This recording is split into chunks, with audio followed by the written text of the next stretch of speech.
Support for today's podcast comes from HBO's new series, I May Destroy You, a fearless, frank, and provocative show written by and starring Michaela Cole that explores the question of sexual consent in contemporary life and how, in the new landscape of dating and relationships, we make the distinction between liberation and exploitation. The Atlantic calls it a brilliant, explosive consideration of modern sexual mores. Decider described it as an ode to the Black female artist. Be sure to watch new episodes of I May Destroy You on Mondays at 9 p.m. Eastern on HBO and stream it on HBO Max.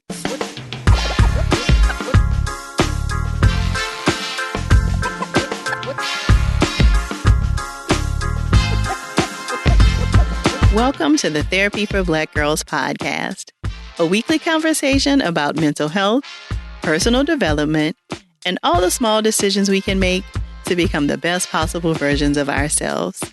I'm your host, Dr. Joy Harden Bradford, a licensed psychologist in Atlanta, Georgia. For more information or to find a therapist in your area, visit our website at therapyforblackgirls.com. While I hope you love listening to and learning from the podcast, it is not meant to be a substitute for a relationship with a licensed mental health professional.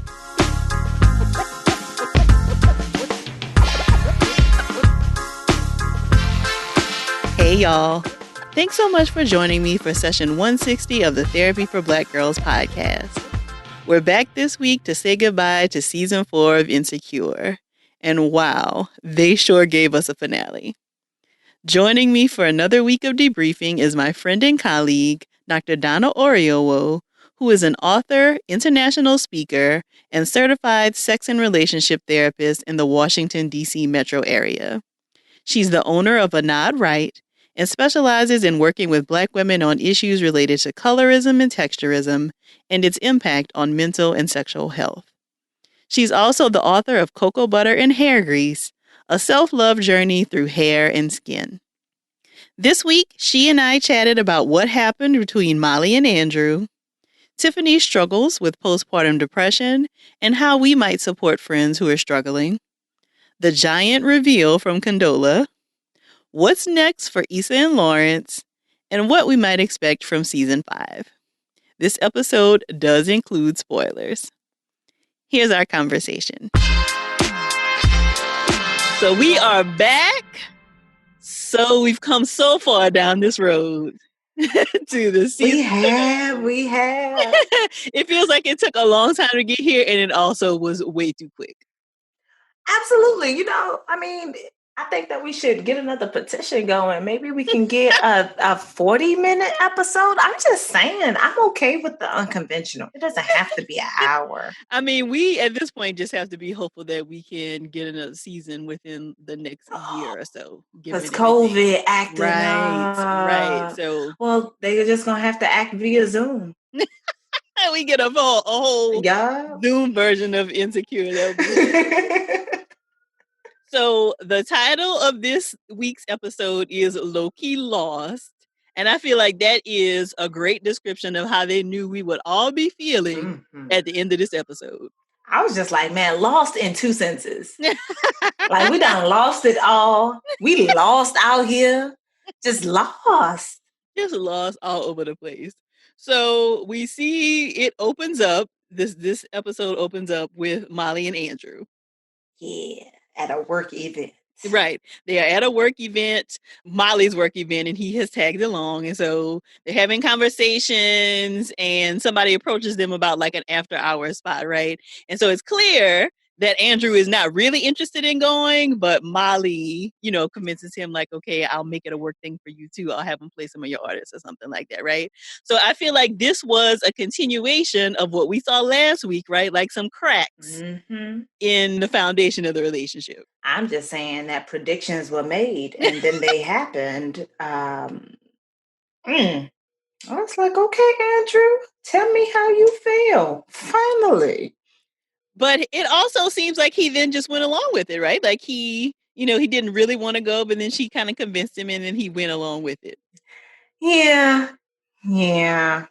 But I felt like he was a little bit more resistant to it this time around. He was just like, you could tell that he was just, it sort of deflated him a little bit. Like he's making that sound like, all right, like I'm giving you this thing, but I feel it. I feel that I'm giving you this thing and I Whereas don't maybe in want the to be. past, it was not as obvious. Exactly. I felt Yeah. like he made it very obvious that he was not happy about making this concession this time. And yeah. Yeah. Well, we see very shortly after, right, that there's a continuation. So they've gone to this after work thing, and now they get back to the apartment and they want to watch the finale of Looking for LaToya because he we has need to know what avoided. happened with LaToya. Right. We have avoided all the spoilers, and he's like, okay, we're finally home. We can watch this because now we're, not on your time. We can do it now. And Yes. she doesn't want to watch it because she's so tired. So I feel like this was clearly like the last straw for him. I think that, like there was no more straws to be given that day at all. And it's funny to me because it sort of got me going back to the previous episode with the block party and just how it's just that space of like, are you here? Are you paying attention to what's going on? Like, are you here with me in this moment? Because it doesn't feel like you're here, like you're seeing, like you're able to take in what is right here, right now. She wasn't taking in that he was not, like, he's like, come on. Like, even like before the block party, when she was telling Issa, I'm not finna ask him to do nothing. Because I was like, all right, look, she knows she on some shaky ground. You got to put in deposits before you can make a withdrawal. Yeah. And she didn't recognize that she didn't have no withdrawal power in that moment. Yeah, and so now we see it has come full circle, and it's obvious to her only when for her, and I think this is what happens a lot of times when we are like not necessarily all the way tuned in our relationships. So there is this thing, right? So in absence of everything else going on in the relationship, us not watching the finale of Looking for LaToya, you blowing up about that would seem like, what in the world is happening, right? But because we know that there have been these frustrations that she hasn't really been paying attention to, now it feels like he's overreacting. Context is everything. Yeah, so she even asks him, like, okay, what is this really about? And he tells her. I'm glad that she had the wherewithal to ask what it was really about. And I'm glad that he was finally able to speak up about what it was really about. I feel like he'd been trying to drop hints almost all season, like, this thing is a problem or this thing is a problem. But I'm like, in the end of the day, the whole thing for me, for both of them are at fault. I know that some people are gonna, a lot of people are really mad at Molly right now. And nobody seems to really be team Molly. I'm team fix it. But when I'm looking at this Molly Andrew piece, I'm like, part of the issue here is that Andrew was being very subtle in the beginning about what his needs were, about being able to set boundaries and expectations and hold her to them. And now it's almost like he'd been building this cachet of nonsense and it just sort of erupted in that moment. Now, granted, it was the most gentle eruption that I ever did see. But it was still an eruption nonetheless, where, it's like all this stuff has come to a head and it's like, look, I can't keep on with this. Yeah, and it's interesting that you say you feel like he's been dropping hints all season. I feel like we have been seeing it, but I don't know that like it would be something that Molly would really see. Do you have examples of when he's dropped hints that you think? All right, like when she kept choosing work over him and they went to dinner.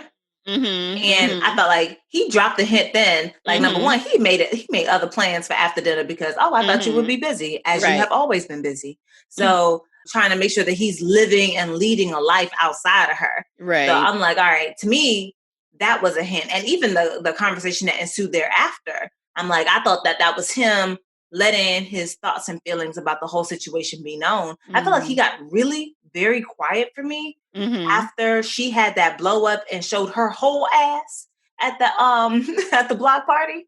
I was like, oh, okay. Now I'm wondering, because now his conversation with her changed to, I'm on your side. and having to reiterate that I'm on your side, which sounds like I don't want you to jump down my throat and treat me the way that you treat the person that you call your best friend. Yeah, you said that in one of the other episodes. Yeah. Yeah. Yeah. So I'm wondering, like, if at this point it's just like, you know what? I don't have nothing else to lose because this is not working for me and I can't keep going like this. I can maintain my silence and be upset and uncomfortable and resentful, or I can speak my piece and know that maybe this is the end of this relationship. Yeah, so I see what you mean in that he had been voicing like some of his concerns. And while it may have seemed like there maybe was progress being made, clearly there was not a lot of progress being made. Nah. Yeah. Yeah. So we see this conversation that Molly and Andrew are having is interrupted because Kelly is calling several times. And so once Kelly calls for like the third time, right? Molly is like, okay, this is clearly an issue. She picks up the phone. With And then all the next scene, right, because clearly she's in the middle trying to figure out what's happening with Andrew. And the next scene, we see them all at Tiffany and what's her partner's name? Derek. We see them at. I told you I was doing my research. You ready. We see them at their apartment, and Tiffany has clearly gone missing. Yes. Yeah. So he's on the phone with somebody. We already got Where's Latoya in the background. We can't have Where's Tiffany too. Where is Tiffany? So we see that Issa is already there, and Kelly, and I'm guessing are these Tiffany's family members or Derek's family members? I didn't quite know the relationship between who the other two women were. Yeah, nor did I. So I just went with fam. I'm like, y'all family. There's somebody's family. There's somebody's family. So we see that, of course, everybody is upset and trying to figure out like what's happening. And so I know early on, we saw some hints that there may be some postpartum stuff going on with Tiffany in the early episode where we saw them bring the baby home. Yes. But then we didn't see any more really about it until the season finale. And at first I was just like, this to me felt sloppy. That was my initial thing, that like, oh, this is kind of sloppy for y'all to start it and then just leave it. Except that, the things that you learn when you're in therapy with others, there's this idea or this theory that was talking about like they did that on purpose, that it was background because that's how it got me thinking about like when you have in the baby shower, everybody is present. When the baby first comes, everybody is present. But after a while, everybody starts falling off, fading back. And you sort of are in the background dealing with the stuff on your own. And it's not forefront and center in that moment. And that this postpartum depression worked in much the same way. It was just like a fallback, like, because she was very present at the beginning of the season and then became less so as we moved through the season. And just like, oh, she's sort of left by herself to sort of deal with this thing. Oh, that is a very interesting parallel. That is. Yeah, I mean, because we saw in the beginning of the season, she was still pregnant, right? When Issa was still trying to get her funding for the block party. Then we saw her at the block party, and she had already had the baby. And she was drinking, right? So it was clear that she needed some time. She was really appreciating, because Derek had come to the block party with her at first, and then the baby was crying. So she was like, can you just go home and do it? So she clearly still wanted to have some of that time to kind of be with her friends. And, I think that is something that happens a lot, especially with new moms, right? Is that there is a real struggle between who you were before the baby and who you are now as somebody's mom. And really struggling with like that identity piece. So I think we saw a little there too. Yeah, I feel like there's just a general lack of awareness that just because you got something new and precious that you may have wanted doesn't mean that there's not also still grief. Because I'm like, you're still grieving that old life. Like this was, grieving when you get married, you're grieving that single life. When you have a child, you're grieving the time when you did not have a child, and it's just letting go of the one thing in order to embrace the other. But you still have to go through your grieving process, whatever that looks like. It sort of reminded me of one of your previous episodes. I don't have episode numbers because you do. But the one where you talk about graduating. And that, yes, there's, the fun and excitement of, oh my gosh, I'm a graduate, I'm done with school. But there's also the loss of the identity of being a student. Yeah. In the traditional sense of the word, as opposed to, I am a student of life. Mm-hmm. But, it don't cost no money. Right. But I think if we go back to your theory about how much of the season related to her and the baby mimics like real life, we also saw that there was so much energy around what was happening with Molly and Issa that it did feel difficult for other people's stories to be able to shine through. Exactly. It gets Yeah. me thinking about like how we can make something the center of our worlds. Like, you see people who are breaking up with somebody, or they're going through relationship transition. I see people who are like, okay, we're not having sex. They are so focused on this one thing that they're not necessarily able to take a step back and see how there's still a bunch of stuff happening in their worlds that also may have compounded this particular issue. So I'm just like thinking about like, okay, there's all this stuff going on in the background of their relationship. And if Tiffany were more present, if she was not dealing with what she's been dealing with, what might have been different?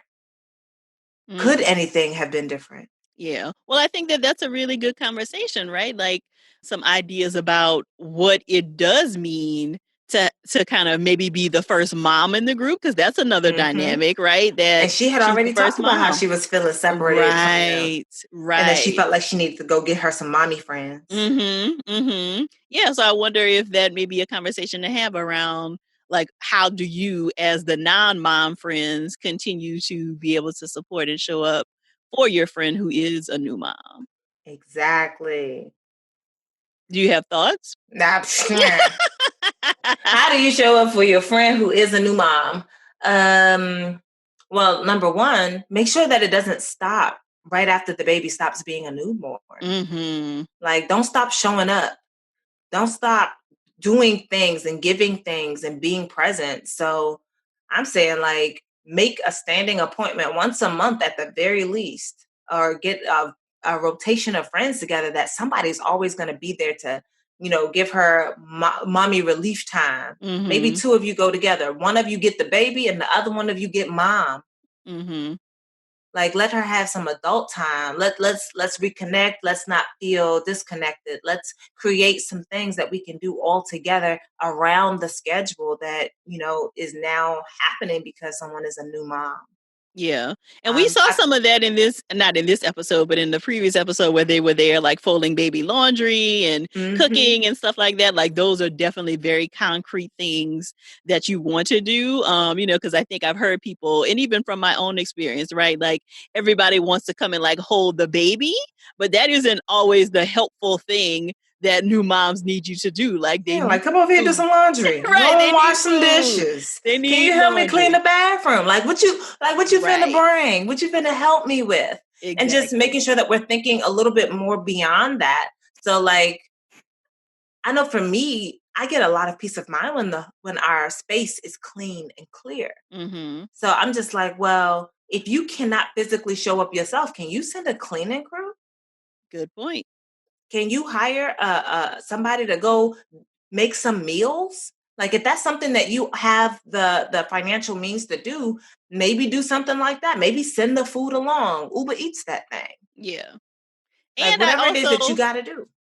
I also think that it's important for us to make sure that we kind of verse ourselves in postpartum symptoms. So I know I did an episode with Dr. Christopher Holloway, and I will link it in the show notes, all about postpartum. That's her specialty, not at all mine. So I will not, even try to go too in depth with this, right? But I think it is important for us to know some of the symptoms so that when we do have new moms in our circle, we can ask about this, because it does happen far more often than we, I think, like to think. And so I think again, with everything going on with Molly and Issa, they may not have been taking the time to like really check in, like, hey, how are you really feeling? And what does this experience really look like? And again, not that you can necessarily make an intervention, but if you are noticing some things like her being more withdrawn or whatever, then you can Or have a they did conversation notice that about. she was drinking, right? They're like, oh, you over here drinking at this block party. Did they have a conversation about that? I want to say that it was like maybe a quick one-liner, like, Okay. and I want to Okay. say that maybe there was something about a pump and dump or something along Oh, those maybe lines. And I'm so. just like, Mm-hmm. okay, so we're seeing some things that Seeing feel some stuff. typical for her, Right. but at the same time, we're not in the space to really address it. Yeah. So I think as the audience, we were kind of picking up on some clues, but of course, that's how the show is designed, right? Yeah, But so for we can them see in real everything. life, maybe it felt more like kind of scattered moments. But I think when Yeah, you again have a new mom in your circle, it's important to kind of be at least a little well versed on, some of the symptoms, maybe some things to ask so that if there is a need for her to maybe start talking with a therapist or to get some additional support, then you have already had that conversation with them. absolutely. And even then, you know the person. So remembering that you know them and like, hey, this thing feels a little off, a little different from who I know you to be. It seems like you're a little bit more stressed out. I think that sometimes you can ask, how can I help? But I think that also just taking the reins, because even the idea of someone having to think up what you can do to help them and how they can delegate that task to you now becomes additional work for them. Yes. So making sure that we're thinking about like, all right, out of the list of things that are usually needed, how can I be of service and That's a take good it point. over instead of trying to have this new mama who's already arranging so much now have to arrange how you're going to help them. That's too Yeah. much. It Yeah. might end up being one thing too many. Sort of like uh now it's like I can't watch Looking for Latoya. Right, right. So we see them, of course, after Derek hangs up the phone with whoever he's talking to. I think maybe the police department or somebody. Mm-hmm. They are like, okay, we're just going to set out to find her. So they go to the movie theater. And I think, of course, that this plot of having Tiffany missing is also a great way to make sure that Molly and Issa have to be in contact In with one space with one another. another. Yeah. So, and we see that there's still this tension with Molly and Issa, but of course, for the greater good, they are talking with one another and, trying to have a game plan about how we're going to find her. I felt like it also served the ulterior motive of opening Molly up a little bit more. How so? Well, number one, she's just coming off this conversation, half a Mm, conversation right. with Andrew, where he's just like, yo, everything is about you. Mm, Everything. Like, I bend for you, I break for you, I do this for you. You say, don't do this, I do it this way. Like, everything is about you. Even down to the food we eat. We make one arrangement, you decide we eating something else. mm-hmm. So it's like, okay, everything is always about you. You are at its center and you know best. And in this situation, it was like everybody has something to contribute to finding Tiffany. Yeah. And I felt like that there was that one sequence of conversation about, oh, there's a bar here.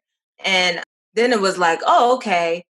Oh yeah, Issa did this, what was it, Cinco de Drinko? I don't know. Yes. Whatever they called it. Whatever they called it. But like, oh, we're gonna go to a bunch of these restaurants. We're gonna go to these restaurants. And I felt like that was a moment for Molly to recognize that actually Issa does do things for you.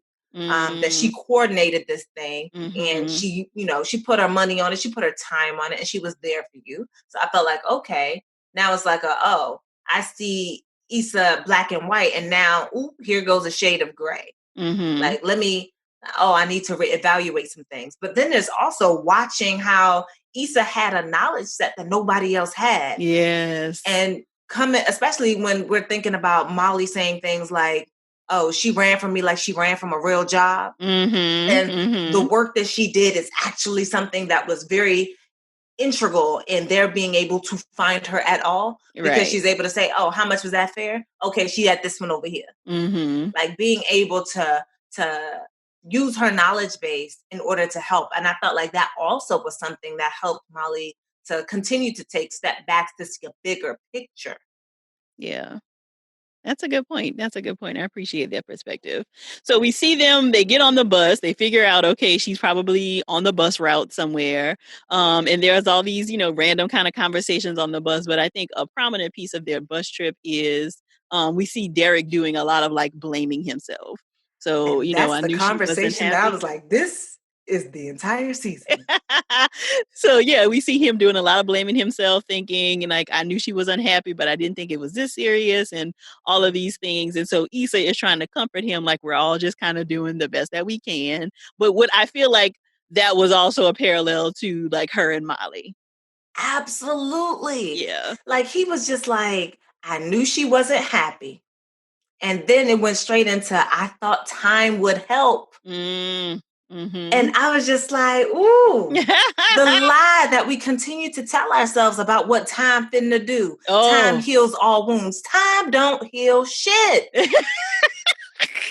Well, I think the other piece of it is that how you use the time, right? So we can't just think, what we okay, apply. it's been 4 weeks and this should be healed when we haven't actually done any healing work in those 4 weeks. Exactly. It's the application. What do you apply for time to help with the healing? Yeah. Time does nothing but move forward.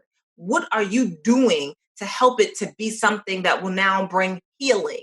Because if you get a cut on your arm, and that thing deep enough, I mean, you could get necrotizing fasciitis. Grey's Anatomy, flesh-eating disease. So, I mean, you can your arm could fall off from not taking care of it, or you can apply something to it. You can clean it. You can do something, and time will help you to heal that wound. So, time will either help your arm fall off because you get a blood infection and now it's the end, or time can help you to actually heal it. But people think that because time will move forward and things will get better. I'm like, well, what did you do for things to get better? Yeah. What did you apply? Like time don't heal nothing. If you don't remember nothing else I say, remember I said that. Right. Not time alone. But now thinking about it, it feels like that was kind of an analogy for multiple relationships, right? So from both Molly and Issa, but also Molly and Andrew, right? So he has given this time, right? And clearly time has not healed that. Nope. Yeah. None of them are applying the thing that they need to apply. They need to apply conversations and change or a plan of action, and none of them have actually done that. But I would also say that, you're talking about Molly and Andrew or Molly and Issa, common denominator here being Molly. Well, I mean, you said that last week too. Yeah, Molly has kind of been like the common denominator this whole season is kind of what it feels like. Yeah, because I'm just like, everyone else is sort of applying certain lessons, applying certain things that they've learned in previous seasons or whenever. But, time has moved forward in such a way that it allows us to see the fruits of the labor that they put in at the start. Mm-hmm. Molly has not necessarily, she doesn't think that she had anything to change. And if you don't think you have anything to change, you're not applying anything. You're just watching things sort of fall apart around you. And that can feel frustrating and anxiety provoking and make you feel like you got to clutch at these straws just a little bit tighter. But at the same time, still not going to apply the things that need to be applied. Yeah. Like we're just watching a thing fall apart. It's like, there's one episode of Grey's Anatomy. See, I told you I watch too much Grey's. Look at all these Grey's Anatomy references.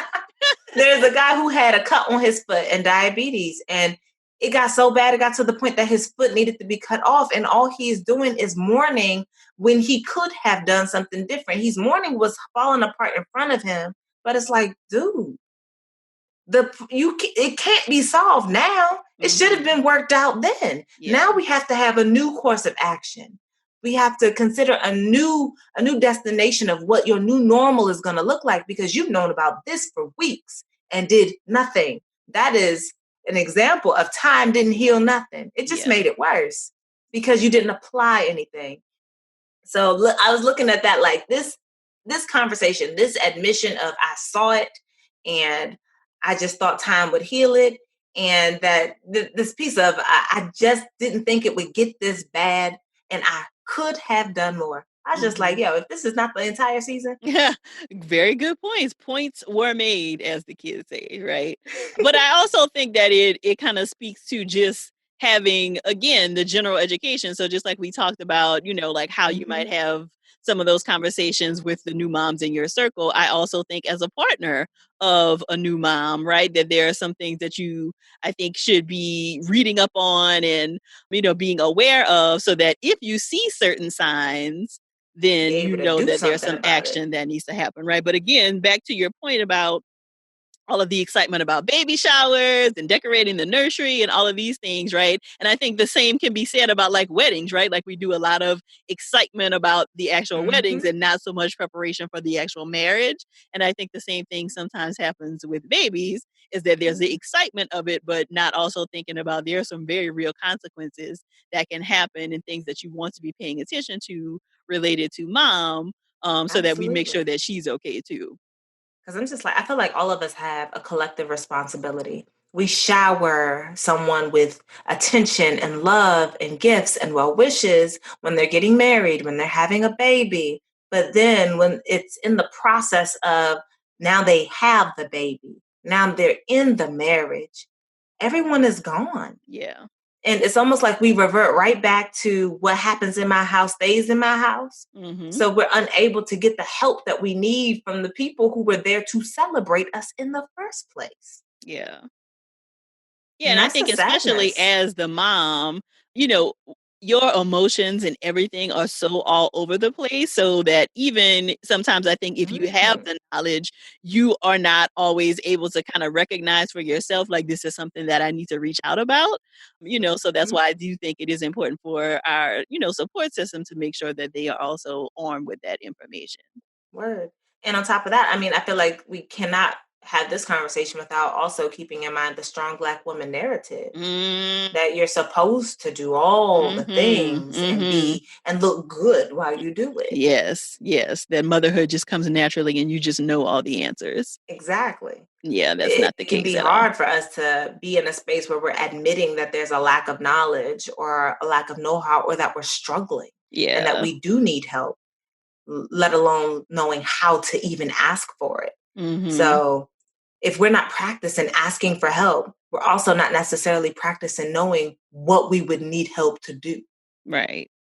So for me, this is, of course, multifold. And that this means that there are multiple types of conversations that need to be had, as well as a system in place for how things are going to go thereafter. Yeah, so we finally see that they have been able to track down which hotel Tiffany is at, and they are trying to get off the bus. They have this whole thing with the bus driver, and what's her name? And, Not Natasha. What's her? oh, who, Kelly? Kelly, yes. Kelly's like, well, what's gonna happen if I press the button? Right? She's like, I'm pressing the button. We getting off the bus. And so we see now is when my heart raced, because the bus driver then flags Goes get the down police police. officers. The police officers then confront the gang of friends. And so I'm like, oh my goodness, like what All is I could think about was to Rodney happen? King. Oh my gosh. Especially given like where we are just in the world right now. It Mm-hmm. just felt like, oh, this is bad timing for this. So And like how thankfully, much, like that, and that white guy from the bus also getting yes, involved and all that, yes, talking about some, yes. oh, my inner Black woman looks just like you. I'm Right, looking like it looks just like her. And now you ready for her and your inner Black woman to die. Like, what's going on? right, right. Yeah, so that scene in particular definitely raised my heart rate, like I said, because you just didn't know like how it was going to play out. I didn't know if there would be something that happens, and again, given where we are in the world right now, it just felt like, ooh, that felt very sensitive. Absolutely. Yeah, but we Yeah. see that it thankfully goes well. They're just like, okay, we're not gonna do this, and they go into the hotel. They find Tiffany. I mean, now we see that she is in a room. Now, I the only one that thought that maybe it was somebody else in the I was room? like, who in that room? I'm trying to crane my neck around the door. I'm like, oh my gosh, because there had also I was been like, all these rumors. she There had also been all these rumors about like, oh, is the baby actually Derek's? Like, is that a thing? But we of course see that she is in the room by herself and has showered and just is crying and saying, I didn't know what else to do. And so we see that Derek is the only one who really has any interaction with her. Like the friends don't actually talk to her, at least that we see in that scene. Yeah. And I would say that was also very appropriate. Mm-hmm. Help him find her, and Mm-hmm. then allow him some space, but still be there in the Right. background. Yeah. Because I'm just like, well, that's how it should go with the marriage, with the children, with everything. Mm-hmm. Yes, it is you and your spouse, you and your person, but it should also be that your friends, your family, your loved ones are there in the background to cheer you on, to give you a shoulder, to give you whatever it is that you need in those moments when you like, I'm getting a divorce. Mm-hmm. So whatever it is, allowing them to still be in space, even if they're not going to be all up in the space. Right. The central part of the scene. Exactly. Yeah. So we see now that, now that she has been found safely, now it is time for all of the rest of the episode to unfold. So I think we go back to Molly and Andrew, correct? Mm-hmm. Okay, yes. So we go back to Molly and Andrew. He's And thankful Molly that wants they to have the found. conversation. Listen, and Molly he's just like, nah. Let's just pick up where we left off. It ain't no time to waste. And so he tries not to go there with her because he understands that she likely is tired. They've been up all night, that kind of thing. But she's like, no, we're going to finish this. Emotional roller coaster. Mm-hmm. But I can also understand it from her perspective as well, where it's like, right. Look, I was in this upheaval and I need some stability across the board. And this is the place where I don't have stability right now. Yeah. Because we're having a very difficult conversation. And I would like us to finish that conversation so I can start to reach a resolution. Mm-hmm. Yeah, I can imagine that I would not have let that conversation go either. Like, I would not have wanted to sleep on it because I probably wouldn't be able to sleep knowing that we were in the middle of this like difficult conversation. I'd be like, we can talk now. I'm good. I can sleep later. I'm like, oh, I'll be all right. What you doing right now? We can talk right now. So he's like, okay, if you want to go there. And then he's like, I just don't feel like we're on the same page. Like, it just kind of feels like I'm the one that's always giving. And what if we're not on the same page?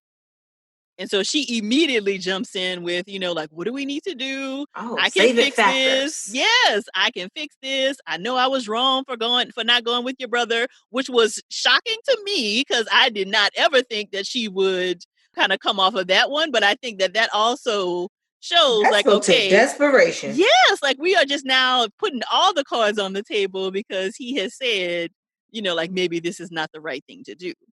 And so she says all of this stuff and he's like, what are you even fighting for right now? And so then we see her have to take a pause, and rightfully so, right? Because I think this goes back to our early conversations and the comment from her therapist, like, do you want to be right or do you want to be in relationship? And so is this really about her wanting to just kind of say, okay, we can fix this versus I really want to be in relationship with this person? I feel like being with Andrew gave her things. Specifically, it met what she thought that she should have, even from season 1, that she should be with somebody by now. Yeah. And that should be a serious something with someone. And in some ways, it felt like he was just there. So you here, so I'm gonna make it work with you. And then it's the piece for me of Issa basically like, look, it don't seem like it work out with nobody you with. And now it ends up being like, I'm watch me. I'm gonna prove to you I can make it work.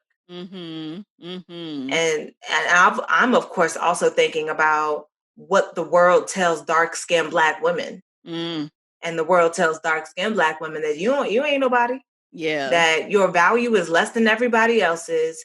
And if you want to show us that you have value, then you need to get yourself a partner, specifically a male partner. And that if a man should choose you, well, now you fixed. Yeah. Now you have some value, but only as long as he wants you. Mm-hmm. So that grasping to stay in a relationship while being confronted with like, what are you fighting for? Mm-hmm. I felt like, to me, that was such an important piece of the conversation because I'm looking at all the things. I'm looking at this is an interracial relationship. I'm looking at, and no tea, no shade to nobody, but some people pick people outside of the black community because they're also trying to show others that they have more value, and that more value means I can pull somebody who's lighter, who's not Black or whatever, and that this shows that I have even more value than if I would have pulled somebody else. And I don't want to be let go by this person that I've already deemed has more value. Yes, yes. Yeah, there was just so much there, right? Because in a part of that conversation was also her, like when he asked, like, okay, maybe we aren't on the same page. Her first comment is not about anything about him or her or them together. Her first comment is, neither of us have been in anything this long. Right. Yep. So again, going back to your comment of this thing to check off of her list, it really feels like it was much more about like just being in a relationship than it was about this specific relationship. I mean, let's be real. She was, in a lot of times, and what we saw was her almost being in a relationship by herself. She wasn't considering him, his Mm-hmm. needs, his wants, his desires, what he wanted to eat that day. These are not things that crossed Molly's mind.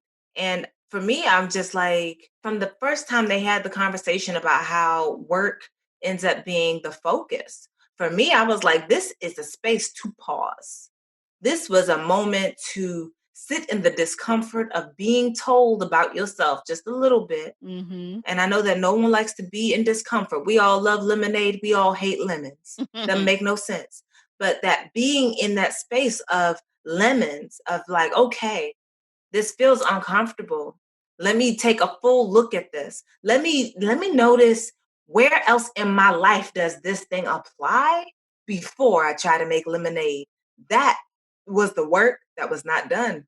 Mm-hmm. So she just kept on doing, she just did things. She moved so quickly into lemonade of, oh, I'ma fix it. It's funny, one of my clients, we've been talking about masculine and feminine energy, and that masculine energy, especially as it relates to the US, I would say, is about doing things, productivity as a way to show that you have worth and value. And she immediately moved into masculine energy of, let me do things to show Mm-hmm. you that this is worth it and this has value, and thereby I have worth and I have value. So Yeah, I she went also immediately into fix it mode instead of, let me sit here. Let's explore a little bit more about what mm-hmm. is here right now, Yeah. and how this might be happening in other places of my life, and how now I can, with thoughtfulness, with having experienced this fully, now how can we move forward together? Because she thought, how can I fix it? Mm-hmm. Not how can we fix it? So it's even in the context of that conversation of what are you fighting for? And this is not really working. Is, well, I can do this stuff. Yeah. I'm like immediately jumping in on herself and not being, I'm like, you're not here with him, you here with you. Yeah, and I also feel like a part of what raised her desperation was the fact that just last week she's had this fallout with Issa, right? So I think this is also her feeling like I cannot lose another important relationship because then I really have to look at myself. Lose an important relationship. I'm gonna let you toss that one away from pride. Yeah, Pride allowed right, she because we and did I'm just not like, she see was all of so this prideful with desperation. Issa. Exactly. Exactly. We There did was not there see was oh, this. where's your willingness to work now? Mm-hmm. You Mm-hmm. don't like you're talking about time that you spent with Andrew. I'm like, what about time you spent with Issa? Right, right. Yeah, I I mean, and now was that I like, think about Issa it, circles the thing with Andrew. he basically used the same line on her that she used with Issa. Like, what if we are Absolutely not in the did. I was like, same look at these page? parallels. Wow, I just remember that. Wow. I was Yeah. just like, man, this whole episode is nothing but an echo chamber. Mm-hmm. Echo. Because I'm like, girl, you said the same thing to Issa, not last week. Right, right. Like, you're talking about what serves and what doesn't serve. I mean, but she was on it, I think, from a petty place of, Mm-hmm. I'm going to win. Right. And this is an extension of punishment, and I'm expecting you to beg and to grovel. Whereas he was actually at the point of, I'm okay to let this go. Mm-hmm. Like, I don't need this. And I'm okay to let it go. Whereas, she fronting. This is to me that thing when people be like, oh yeah, I'm unbothered. I'm just like, baby, just the fact that you told me you unbothered lets me know just how bothered you are. Right. Unbothered is an action. It's a way of life. It is a way of movement. It is not a word. And it is certainly not something you get to say to somebody else. Oh, I'm unbothered. Like, boo boo, you are bothered just because you told me. Right. Yeah, so we see this scene end with her trying to, ponder on the question he's asked, like, what are you even fighting for? And Yeah. then I look like she's fighting for value. we move on over to Issa's. All right, we just take a deep breath here. I just want to just say, you was right. Oh my gosh. But listen, like, this is I think the first time in my life where I have not even wanted to be right. like Now when I'm you like, want to be wrong. Right. I cannot. I mean, even though I predicted it, there was still a piece of me that was shocked at what we saw unfold in this scene. So we see Lawrence comes over, he's again happy that Tiffany's okay. But we can clearly tell something's going on with him. So he says Condola came over last night. And like, here we go. You can't leave it right there. Right. First of all, that's what was you doing with Condola last night? Right. I thought I wasn't talking no more. Like, what's happening here? Oh my gosh. So first of all, we got to talk about though how this entire scene was so beautifully shot. Like we keep seeing back and forth to the conversation between Issa and Lawrence and the conversation between Condola and Lawrence. Like beautiful, masterful cinematography as always. Beautiful. It's so seamless. I was like, yeah, what's the answer? Oh, okay. Listen, I feel like I need to get on Udemy or something and take a beginner cinematography class to see how you even do any of this stuff. Because it's just so masterful. I mean, I think you got it. You should do it. Listen, and then you could do I could barely do a Black selfie. Girls, the TV show. I'm still mastering my selfie, so we're not gonna go that far.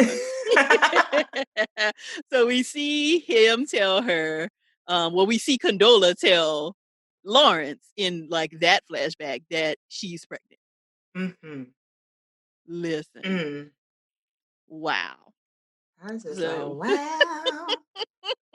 The chickens have come home to roost. And so Issa, of course, is looking like, what in the world? And so he shares this is not anything that has happened since they've been together, right? So I think that's where her mind initially went was, we just kind of got this thing started and now you are already with her.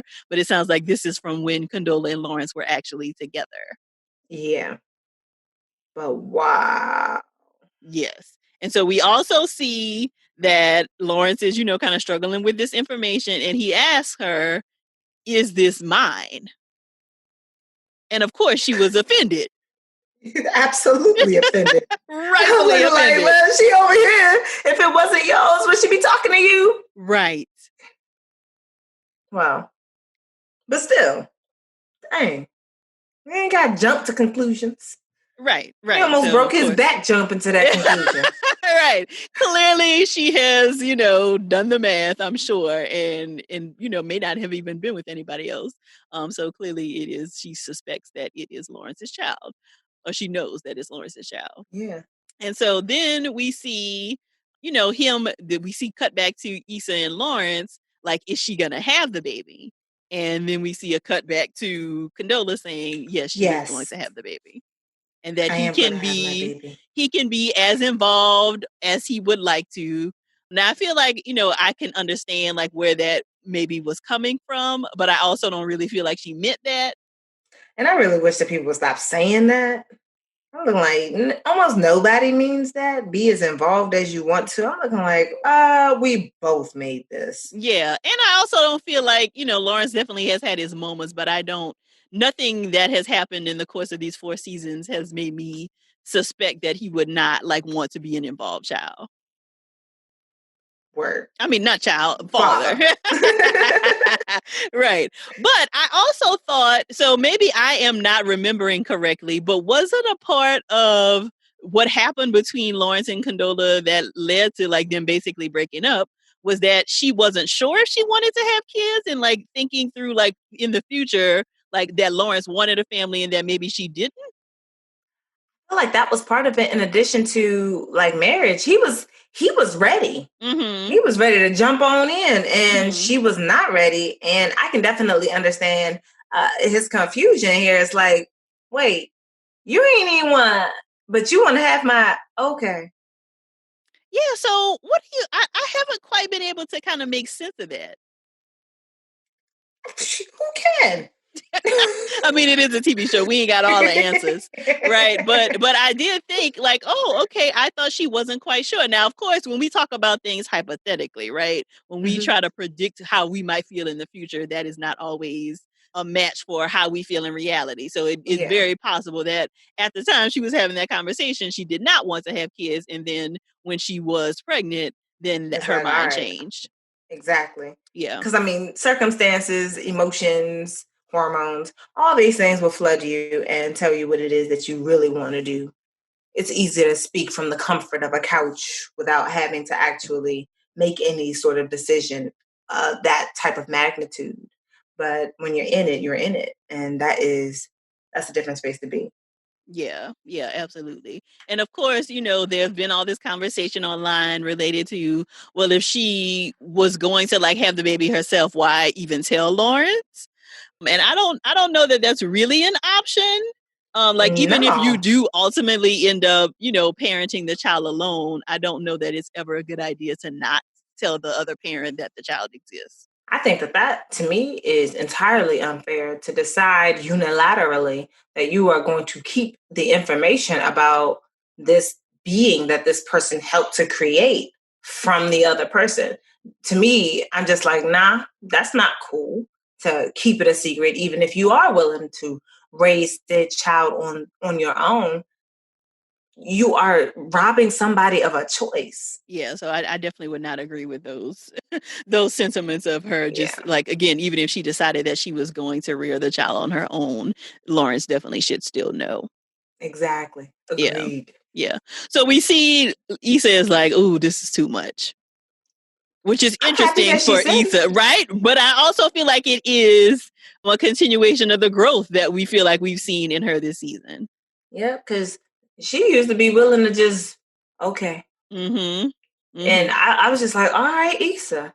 Being able to say, like, this is too much, like asking the questions that she felt that she needed the answers to, and then being able to say, like, this is too much. Yeah.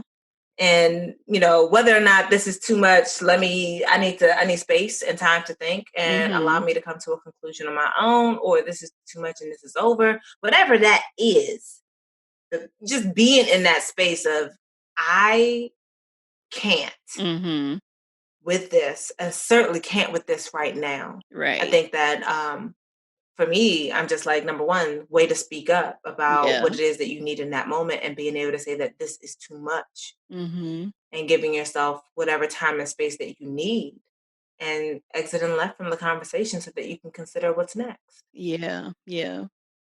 And I think we also see her have a moment before she says it's too much, where she says, like, just when I thought it was, and she doesn't finish the sentence, right? But I think in that moment, she's grappling with, like you talked earlier, the grief of what this could have been, right? Yeah. So even if we see them still together next season, it is not going to look like what she expected it would look like before she knew all of this information. Yeah, because I mean, and this was pointed out, I swear all I do is talk about Insecure. But this was pointed out that it was just like, we remember that when they were, I guess more broken up in a better space, when she had that entire like dream sequence of their life together, that if she thought that she was going to get that now. Yeah. That now that dream in some ways is gone, because she's not going to be the first. She will never give him his first child, because that honor has already been taken. Yeah. So just, there is going to be, even if they get together, even if they're able to work it out, there's still the loss of what she thought could have been. And the fact that she's likely not going to be number one. Yeah. This child is now going to be number one. In theory. Yeah, because we know that doesn't always happen. But yes, you're right. Yeah, that there would be lots more energy related to, helping to take care of the baby. Yeah. So I mean, so it definitely feel like she would feel some type of way if he was not doing what she felt that right. He did. Yeah, that's what I'm saying. Like, I think that she would look at him differently. Yeah, I don't feel like we've seen any signs again that he would not be involved. But of course, you never know. But I don't think we've seen any signs really that he wouldn't. Yeah. So we see the sunset kind of on her and on the balcony on the day, and she's kind of just like, "Oh, I'm just gonna smoke this away for a moment because I need a Yeah, break. let me take an indulgence for me. I need a I moment. need a moment." Although I was also in that same moment, I was thinking about Lawrence, because now it's like, can he still be a San Francisco treat? Mm.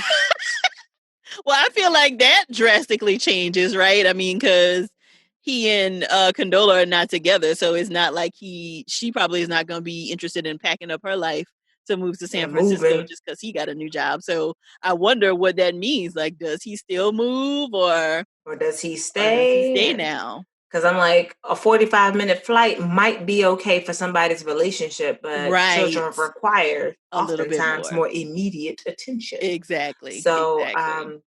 like, well, and does this then will this revert him back some ways to season one him? Mm, Staying in a space where he doesn't like it, he's unfulfilled, so that he can show commitment or, be responsible in this way. So, yeah. like, does he have to give up on the dream in a sense? Yeah. And I wonder, we're kind of jumping ahead to predictions, but I wonder if we even see very much of Lawrence next season, right? Like if Yeah. Issa has made the decision that, this feels like too much and it's not something she wants to do. I mean, now Lawrence is still connected to the friend group because he's friends with Derek, but I wonder how much we even see of him if he and Issa are not together. Yeah. Who knows? Whew. So we closed the season with this scene that we saw last week, the early shot of her walking somewhere saying "Hey," and we know now that it was Mercado. I don't know how I missed that background information, but she's walking into the Ethiopian restaurant, and of course, once we know where she's going, we know Who she's gonna be. Like, we know who now all is we over know. there. We know. Now we see that it is Molly who has called. So she walks in, Molly saying, "Thank you for coming." And Issa says, "I'm glad you called." And I would So like to say that is what the would you like energy to that say? I needed in the first place. Listen, I needed so Molly to make the call, because that lets us know that Molly is contrite and that she understands fully the role that she has finally played in all the shenanigans. so what do you feel about Molly making the call now? To me it's almost tainted. Mm, mm-hmm. Um, on the one end, yes, you need to have the conversation, so it's all good. But on the other end of that, I'm just like, are you calling because Andrew's over? And that's what it feels Like, like to me. It feels yeah, like it if her feels and reactionary. Andrew, right, if her and Andrew had not had this conversation and presumably broke up, I don't feel like she's calling Molly or Issa. Exactly. And Rafaela Fiallo, one half of Afrosexology, she said it might be that they're just drama bond. So not trauma bond, but Mm, drama bond. That mm, when they're both in the midst of trauma, they are each other's besties. They hold each other mm, down. They support each other, or they have a relationship, but it's based in drama. And I'm mm, just like, to me that's kind of sad if that's what it is, mm-hmm, because we haven't seen that Molly knows how to be a friend to Issa on Issa's glow up. We haven't mm-hmm, seen that Issa knows how to be a friend to Molly when she's in a relationship and trying to make it work. We have mm. not seen it. And Yeah, now both of them are in a space of so much going on, and then they right. come back together. It's tainted. Yeah. Yeah. It definitely felt difficult, and I agree with a lot of that, right? But I also see how, of course, in the midst of both of these situations, that your best friend or the person who has been your best friend forever is the person you want to call, right? Like we saw Yeah. even some of this with Issa last week when she wanted to reach out to Molly because she wanted to talk through these things, right? So I Yeah. get it, but like you also feel like, has there really been enough work done for us to be able to come together in this space to really support one another right now? Absolutely. Yeah. And I don't think we've seen that work. So my Nah. guess would be maybe that this conversation is like the beginning of them maybe at least trying to put some of that stuff on the table while also sharing the things that they are struggling with in that present moment. Your But guess we is don't as good know. as mine.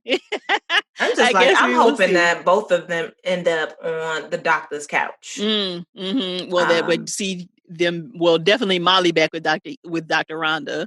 I don't know that Issa would see Dr. Rhonda. Maybe she would have a different therapist, but it's clear but that they even both then, need maybe some finding additional support. somebody different so that they can both go to therapy together. Oh yes, friendship therapy. Because I know that there's no, friendship therapy is not like a thing. Right. I've decided at my practice we're making it a thing. I think it definitely can be a thing. I mean, it's basically like a form of couples therapy.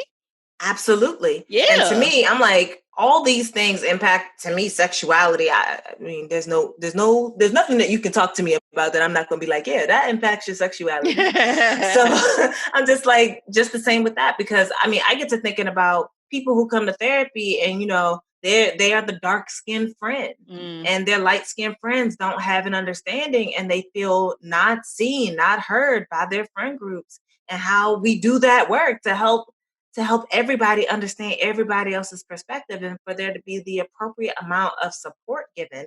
So for me, it's the same sort of thing that I would do in couples therapy, but I have been doing it with friends. Yeah. And Valerie, my newest therapist, I'm teaching her how to help to facilitate these conversations between friends, because I'm just like, you know what? Friendship therapy is not a thing, and it should be, because we have over prioritized romantic relationships the same way that we watched Molly do all season. She was willing to work on anything with Andrew, but she was not willing to work on anything with Issa. Yes. Yeah. So that would be great if we see them in friendship therapy next season. So in addition to them being on a couch with a new therapist, what are your other predictions of what we might see in season 5 whenever we get it? I think we're going to see masks. I see masks. No, you don't see masks? Perhaps. But honestly, I'm hoping that what we do see is maybe the season opener is, I'm assuming that some time will have passed between this and that, but that we're watching continued work between Issa and Molly, that they're trying, that maybe we'll be seeing them use like therapy tools to try and, now I hear what you're saying. What I hear you saying is this, and I love you, and I want you to know that this is what I'm feeling and thinking. I feel like maybe we'll see some tools, or at least some attempted trying to make things work a little bit better between them. I'm actually hoping that we see a little bit more of the extended friend group. I felt like for me this season it was missing more, and I would like to see more of it. So I'm hoping then that we're seeing that the village, in a sense, is coming together to really help support each other in different ways, because I think that is very necessary. Like we can have a best friend, but we still are a part of a friend group, and that they may have and offer different perspectives that we should also value, or that we can also value. So I'm hoping to see a little bit more of them. I personally, you know how I feel about my Issa and Lawrence. You know I prefer Nathan. So we didn't talk very much about. They had that brief interaction. I do think we will see more of Nathan next season too. I really appreciated that naked honesty. That like I felt the way when I heard that you was back with him. And I was just like, go ahead, man. If you don't speak your truth, if you don't speak that truth, I really appreciated that, because I'm just like, for me, that's the lesson of what they needed all season long was in that one dialogue where he spoke his truth and then was just like, I just needed to put it out there. Like, I'm not asking you to take responsibility for it. I'm taking responsibility for it, but I wanted to make sure that I communicated it and that I apologized for how I behaved the last time. Yes. Look at that good role modeling he was doing for them. So I'm like, they need him. Yes. This man gonna help them figure out this communication piece. Although that might be kind of weird though, right now that like we may see the reverse of what happened when Molly and Andrew were together. Now, if she and Andrew are broken up, now we see Nathan more in the picture, like we saw Andrew more in the picture this season. That might be interesting. So I think that Issa will be done with Lawrence. I feel like her indication that this was too much is probably something that's going to stick, and that she will feel like this is not really what I signed up for. So you saying you're gonna see the opposite of messy Issa? Right, like we saw Molly call her out early in the season. Yeah, I feel like that is not something that she's gonna feel like is gonna be a good fit for her life right now. Like she's worked really hard to try to get in this place with her career, and was looking forward to, maybe building this relationship with Lawrence for the second time. And I feel like this is going to be too much of a departure of what she was expecting. Yeah. Yeah. And I'm hoping that Nathan don't try no foolishness of let me just slide back up in there. Because oftentimes, people are like, oh, I'm okay with just being your friend, but that's not what they mean. They mean I'm going to wait in the wings until things turn badly in your life, and then I'm going to try to slide back up in there, and we don't even want to keep in mind how creepy we are. Yeah. Well, I mean, I feel like he has already said that. He's already kind of set up for that, right? And I don't know that it feels really creepy. Like, I feel like he can actually be a good friend to her because we saw him do that really most of this season. So he did still have feelings for her, but wasn't really trying to push up on her, was really just supporting her by being a good friend. And I'm wondering if he had an agenda with that friendship. Well, I mean, he still has feelings. Like how back in the day when we used to go to like gas stations and things, like somebody might try to come and hit on you and be like, oh, I got a man. Like, oh, I'm just trying to be your friend. I'm like, no, you're not. Well, I feel like he showed evidence of actually being a good friend, like the way he helped her with the block party and stuff like that. Now he does still have feelings. I mean, I think he's been clear about that, but it does feel like he can set some boundaries around that. So I suspect he will be back next season and that we see none or very little of Lawrence. I'm hoping we see a little something. Maybe well, I feel like we're gonna have to know something, right? Yeah, but not because Tiffany works with Condola, right? Does she? She was I'm trying to figure out like how did Issa and Condola get together? I thought it was she is Tiffany's Tiffany. friend, but I don't know if they work together or if they are just friends some other way. But you might be right about that. You might be right about that. I'm like, well, maybe we see a little bit more of. Though I feel like you feel that Issa is not in a space to have a desire for messiness anymore. Yeah. Not in the same way, at least. I think that she knows what her limits are and is trying to work within that limit. Yeah. Yeah. The rest I'm not so sure about. I think we will see Molly and Issa at least trying to work on this friendship. I'm not quite sure how it's going to go, but I think we will at least see them trying because, that's how it ended. And, I think it's been really telling that the cast in every interview you hear them talk about the fact that Molly and Issa's relationship is really the love story of the show. So I feel like we are not going to see that go away anytime soon, but we may see them continuing to hopefully work on being better friends. I like it that their friendship is the love story of the show. I think we're very used to romantic love. We're not really used to seeing platonic love. Yeah. And we need to see that a little bit more. I think that, we have some shows where we see that and it's like, okay, whatever. But this one is like, there's the togetherness, the apartness. For me, that was like the first like 7 or 8 seasons of however many seasons of Grey's Anatomy.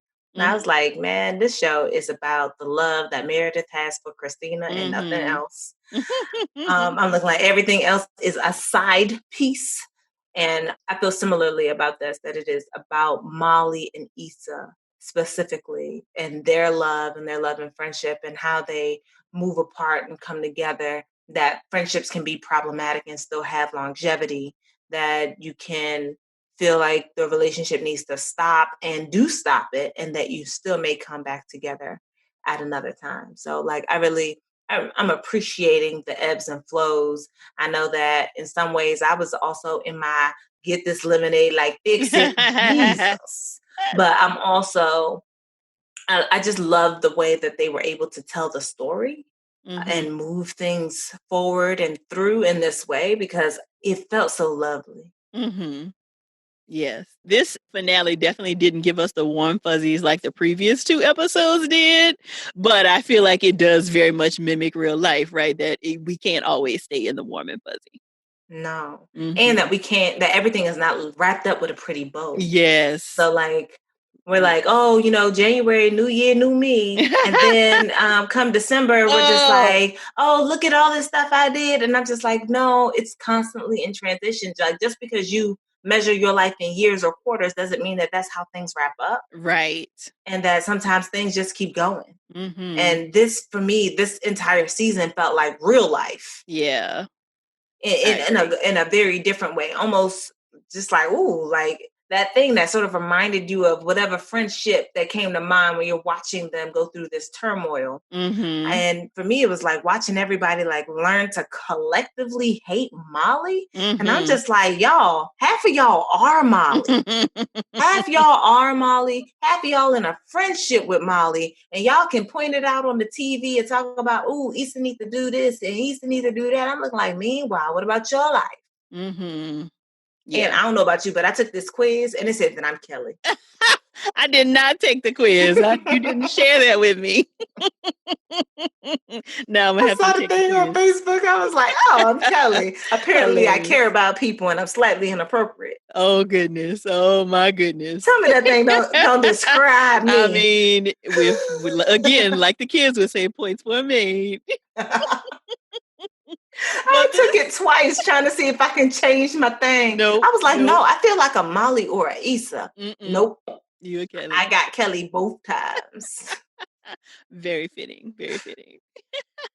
Well, this has been a pleasure to debrief on these episodes every week.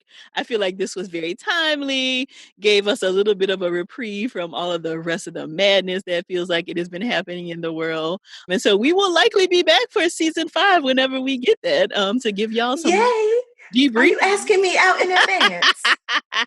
We go together. Will you go with me? Circle yes or no. I'll go with you. Yes, box. So y'all stay tuned. And again, we always want to hear the conversation and your thoughts about the season finale. So definitely share that with us on social media. So tell the people where they can find you again, Dr. Donna. Please do find me at Anod Wright on Instagram, ANNOD. That's my first name backwards, RIGHT. And if you're just looking to get that colorism, texturism work, then please come on over to the cbhg.com. And that's the cocoa butter and hair grease, all of her good stuff there. Of course, that will be and we be paying people to write, but people don't be wanting to write. So I'm just like, hey, I mean, it's not like we not giving you like $1 million a word or nothing like that. I mean, we pay a very small stipend, but we do pay people. So there you go. So if you're interested in writing related to colorism, texturism, everything cocoa butter hair grease world, then definitely hit her up. Yay! Well, thank you so much for joining me. It has been a pleasure. It truly has. Thank you for inviting me. It's been such a pleasure to chat with Dr. Oriowo for these debriefs. Don't forget to check out the show notes at therapyforblackgirls.com/session160 for links to our previous conversations about Insecure, or to grab your copy of her book, Cocoa Butter and Hair Grease. And please share your takeaways with us on social media using the hashtag TBGInSession. And don't leave your friends out of the party. Be sure to share this episode with the other Insecure fans in your life. If you're looking for a therapist in your area, be sure to check out our therapist directory at therapyforblackgirls.com/directory. And if you're looking for a little bit of extra support right now, or need a place to just be, come on over and join us in the Yellow Couch Collective, where we take a deeper dive into the topics from the podcast and just about everything else. You can join us at therapyforblackgirls.com/YCC. Don't forget to check out the new episode of I May Destroy You Monday night at 9 p.m. Eastern, or stream it on HBO Max. Thank y'all so much for joining me again this week. I look forward to continuing this conversation with you all real soon. Take good care.